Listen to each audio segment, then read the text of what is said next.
به نام خدا. کتاب صوتی 4 اثر از فلورانس اسکابلفین، ترجمه گیتی خوشدل، گوینده فروزان لاچینی.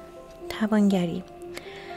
انسان به عالمی پا می نهد که خدا رزق و روزیش را تامین کرده است و هر آنچه آرزومند یا نیازمند است پیش بر سر راهش قرار می دهد. هرچند که باید این خزانه را با ایمان خود یا با کلامی که بر زبان می آورد بگشاید. اگر بتوانی ایمان آوری، مومن را همه چیز ممکن است. مثلا روزی زنی نزدم آمد تا تجربه ای را که پس از خواندن کتابم بازی زندگی و راه این بازی برایش پیش آمده بود برایم بازگو کند.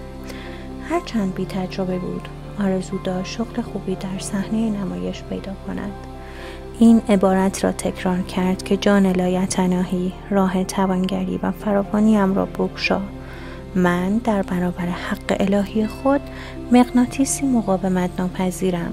در اپرای موفق نقشی بسیار مهم به او داده شد که معتقد بود نمیتوانست به جز حاصل صدها بار تکرار آن عبارت تأکیدی معجزه دیگری باشد.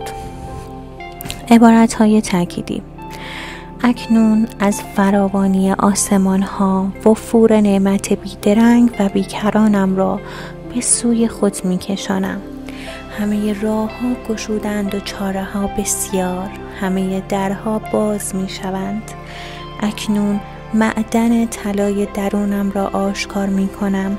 من به جریان بی پایان طلای توانگری متصلم که به یمن لطف الهی و به شیوه های عالی به سویم جاری می شود.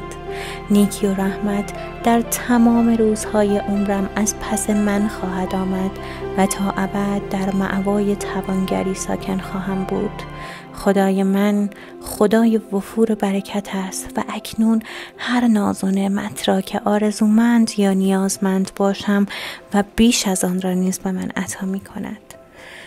هر آنچه حق الهی من باشد همکنون به صورت بهمنهای فراوانی به یمن فیض و از راههای عالی به من میرسد. همه راهها گشودند و همه درها باز شدند تا آن خیر و برکت بیدرنگ و بی پایانی را که خدا برایم میخواهد نزدم بیاید.